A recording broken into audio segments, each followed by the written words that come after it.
रियांश अमृत juice खूप जबरदस्त रिझल्टेबल product result देत आहे.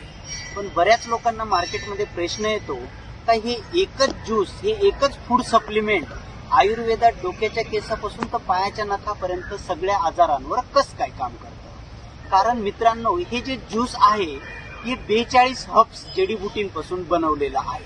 सगळ्या प्रकारच्या बेरीज आहेत, सिबकथॉर्न आहे, मोरिंगा आहे, तुलसी आहे, ग्रीन टी आहे, अशा बऱ्याच वनस्पतींचे सगळे कंटेंट्स याच्यात टाकलेले आहेत, ज्याच्यामुळे आपल्या शरीराला 14 गुणा जादा कॅल्शियम बॉडीला याच्यातून मिळतं. म्हणजे कॅल्शियम रिलेटेड जेवढे आजार असतील, मान, पाठ, कंबर, गुडघे, हाडांचे जेवढे त्रास असतील, या सगळ्या आजारांवर काम करतं.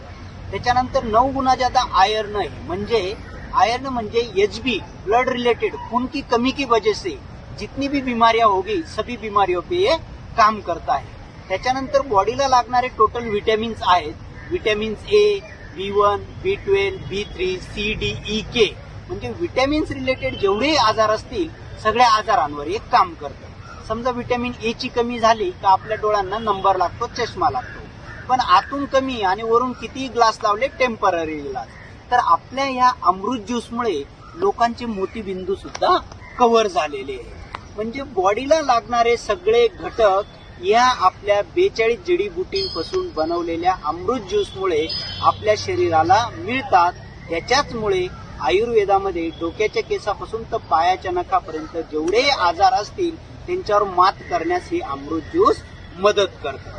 हे फूड सप्लिमेंट आहे, आयुर्वेदिक आहे, याचा कुठलाही साईड इफेक्ट नाही. आतापर्यंत 1 लाख प्लस पेशंट आपण याच्याने रिपेअर केलेले आहे. तरी सगळ्यांनी हे ज्यूस वापरावे, कारण जे पण आपण ॲलोपॅथीच्या म्हणजेच मेडिकलच्या टॅबलेट्स यूज करतो तर त्याचा साईड इफेक्ट हा शरीरातल्या क्रिटिनाईनवर म्हणजे किडनीवर होत असतो. आणि किडनीचं काम असतं रक्त शुद्ध करायचं. त्याला प्रॉब्लेम आला, हळूहळू खराब ब्लड आपल्या हृदयात जमा होतं. या हृदयाचं काम असतं पंपचं. समजा आपण एका माळ्यावरून दुसऱ्या माळ्यावर पंप लावला, त्याच्यात कचरा आढळला तर पाणी व्यवस्थित जाईल का हो? नाही. म्हणून इंडियामध्ये सध्या लोकांचं ब्लड सर्क्युलेशन व्यवस्थित होत नाही, बीपी कमी जास्त होतो आणि त्याच्यामुळे हार्ट अटॅकचं प्रमाण वाढलंय.